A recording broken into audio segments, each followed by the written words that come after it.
ప్రభుత్వ నిర్లక్ష్యంతోనే కాశీబుగ్గ తొక్కిసలాట జరిగిందని ఆరోపించారు ఉత్తరాంధ్ర వైఎస్ఆర్సీపీ రీజనల్ కోఆర్డినేటర్ కురసాల కన్నబాబు.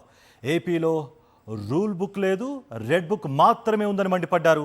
విచారణ జరిపి బాధ్యులపై చర్యలు తీసుకోవాలని డిమాండ్ చేశారు కన్నబాబు.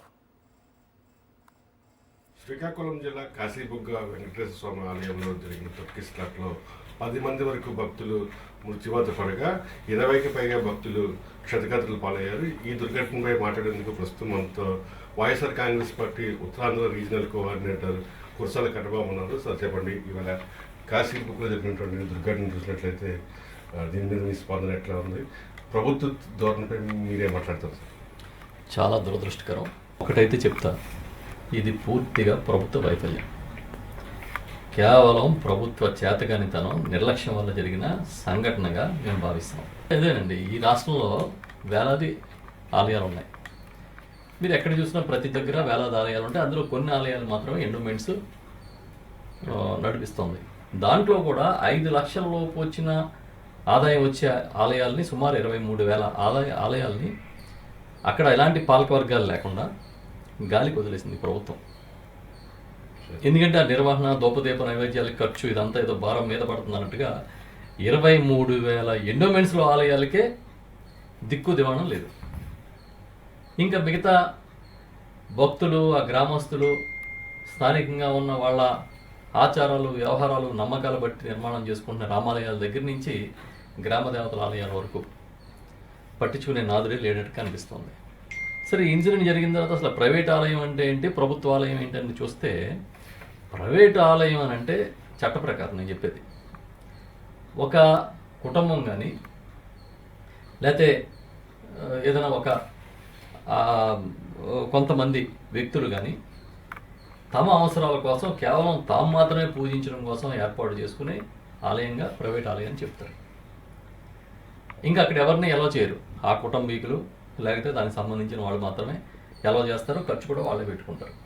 కానీ ప్రైవేటు వ్యక్తులు నిర్మాణం చేసి భక్తుల నుంచి విరాళాలు తీసుకుని పెద్ద ఎత్తున భక్తుల్ని ఎలా చేస్తే దాన్ని ప్రైవేట్ ఆలయం అనడానికి వీల్లేదు అనే జడ్జిమెంట్లు కూడా ఉన్నాయి. ఆ డీటెయిల్స్ కూడా నేను తీసా. మీకు చూస్తే, if the public has no right of entry or participation, it remains a private religious endowment.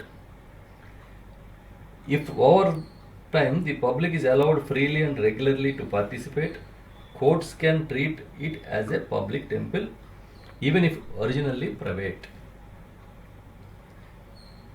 This distinction is settled in many judgments. For example, Devakinandan versus Muralidhar, AIR 1957 SC 133, Tirumala Tirupati Devasthanam versus KGP Sharma 1998. Private వ్యక్తులు కట్టినా కూడా పబ్లిక్ని allow చేస్తే దాన్ని private temple అనడానికి వీల్లేదు. అది public కోసం ఏర్పాటు చేసిన టెంపుల్గానే భావించి దానికి అవసరమైన చర్యలు ప్రభుత్వం తీసుకోవాలి, దేవాదాయ శాఖ తీసుకోవాలని చాలా క్లియర్గా ఎండోమెంట్స్ చట్టాలు ఉన్నాయి.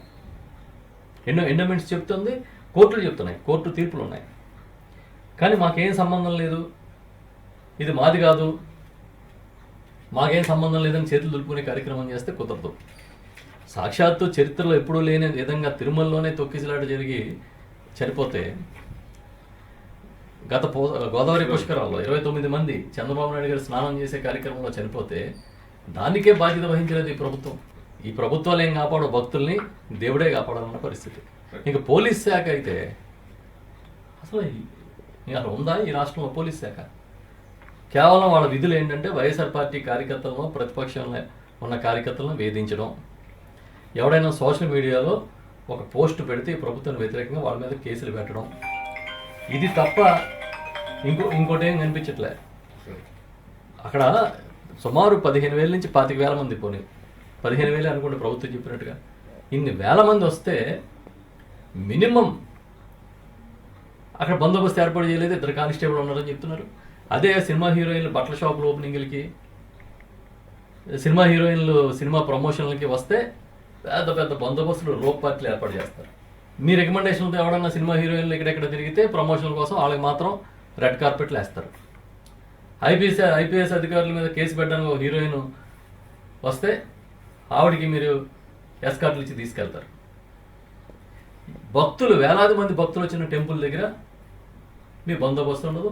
ఈ కాశీ బుక్లో జరిగినటువంటి దుర్ఘటనకు కారణం ప్రభుత్వ లోపమే అని చెప్పి స్పష్టం చేస్తారు. ముఖ్యంగా ఎవరైతే బాధిత కుటుంబాలు ఉన్నాయో వారితో పాటుగా క్షతగాత్రులు కూడా మెరుగైన వైద్యం అందించాలని ప్రభుత్వం అని చెప్పి ఉత్తరాంధ్ర రీజనల్ కోఆర్డినేటర్ కురసాల కన్నబాబు చెప్తున్నారు. విడియల్ శ్రీనివాస్తో కలిసి కసబండి రాజు, సాక్షి టీవీ కాకినాడ.